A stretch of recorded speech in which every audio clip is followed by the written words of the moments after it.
ہمیں خاص طور پہ جن چیزوں سے سخت منع کیا گیا ان میں سے ایک چیز یہ ہے کہ ہمارے کاروبار میں، ہمارے رزق میں سود کا عمل دخل نہیں ہونا چاہیے۔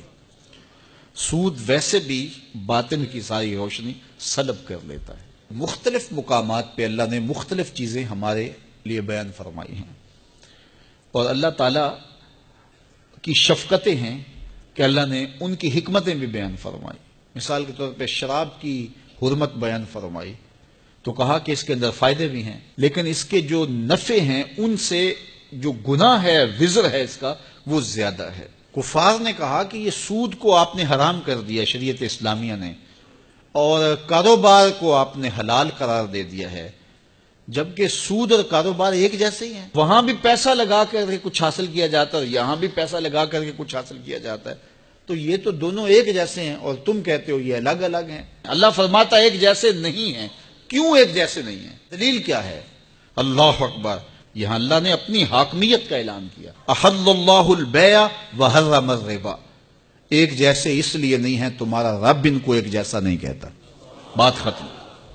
ذرا غور کیجئے، یہاں اللہ چاہتا تو دلائل کے انبار لگا دیتا کہ سود سے یہ جو ہے وہ تمہیں تکلیفیں ہوں گی، اس طرح کاروبار برباد ہوگا، یہ بے چینیاں ہوں گی، اس طرح تمہاری معیشت لٹے گی، اس طرح تمہیں بے قراریاں ہوں گی، اور کاروبار سے یہ فوائد ہیں، اور علماء بیان بھی کرتے ہیں۔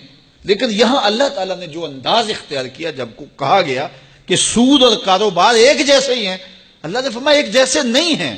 دلیل کیا؟ احل اللہ البیع وحرم الربا۔ اللہ تعالیٰ نے کاروبار کو، بیع کو حلال کیا ہے اور سود کو حرام کیا ہے۔ جب تمہارا رب ایک جیسا نہیں کہتا تو ایک جیسے کیسے ہو سکتے ہیں؟ بات ختم۔ یہاں اللہ نے اپنی حاکمیت کا اعلان کیا۔ دیکھیے، بیٹے کو باپ حکم دیتا ہے تو بیٹا آگے پوچھتا ہے کیوں، تو باپ تفصیل بتاتا ہے کہ بیٹے اس کام کو کرو، اس کا یہ فائدہ ہے، یہ فائدہ ہے، یہ فائدہ ہے، تو اس کی بات سمجھ آ جاتی ہے، وہ کہتا ہے ٹھیک ہے۔ لیکن کبھی باپ اگر اس موڈ میں ہو کہ میں باپ ہوں، یہ میرا بیٹا ہے، تو وہ کہے کہ جناب کہ یہ کام کرو، تو وہ کہے کیوں، تو باپ آگے کہے کہ میں تمہارا باپ ہوں، میں تمہیں کہہ رہا ہوں، بات ختم۔ تو اس وقت کیوں کا جواب یہ ہے کہ میں باپ ہوں اور باپ کا حق ہے، جو کہے بیٹا وہ مانے۔ شاگرد کہے کیوں، تو استاد اس کی حکمتیں بیان کرتا ہے کہ جناب یہ، لیکن کبھی استاد کہے میں استاد ہوں، تمہیں کہہ رہا ہوں، جب میں کہہ رہا ہوں کہ یہ نہیں لینا، بات ختم۔ تو اللہ تعالیٰ جل شانہ نے ہمیں مختلف مواقع پر احکام کی حکمتیں بیان فرمائی ہیں۔ فرمایا کہ زنا کے قریب بھی نہ جانا، کیوں؟ انہ کان فاحشۃ وساء سبیلا، کہ یہ کھلی بے حیائی ہے اور یہ بڑا برا راستہ ہے، حکمتیں بیان کی گئی۔ لیکن جب بات یہ آئی سود کی تو پوچھا گیا کہ یہ سود کیوں حرام ہے؟ کہا تمہارا رب اس کو حرام کہہ رہا ہے، بات ختم ہو گئی۔ تو یہاں اللہ نے اپنی حاکمیت کا اعلان کیا۔ اب اگر کوئی سودی کاروبار کرتا ہے تو میرا اس سے اعلان جنگ ہے۔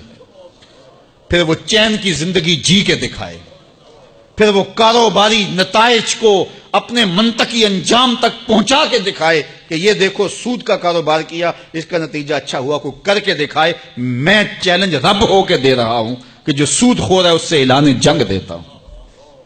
تو جب رب ہو کے کہتا ہے کہ میں اعلان جنگ دیتا ہوں، تو ایک کافر تو وہ چیلنج قبول کر لے، ایک مومن تو چیلنج قبول نہیں کر سکتا۔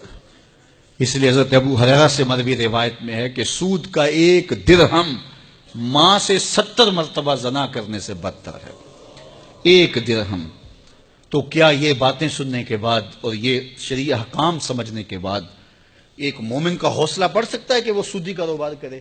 جب رب چیلنج دے رہا ہے اور رب یہاں اس کی کوئی حکمت بیان کرنے کے بجائے دو ٹوک کہہ رہا ہے، میں کہتا ہوں حلال ہے کاروبار اور میں کہتا ہوں سود حرام ہے، بات ختم۔ اب اگر کوئی کرے گا تو میرا اعلان جنگ ہے اس سے۔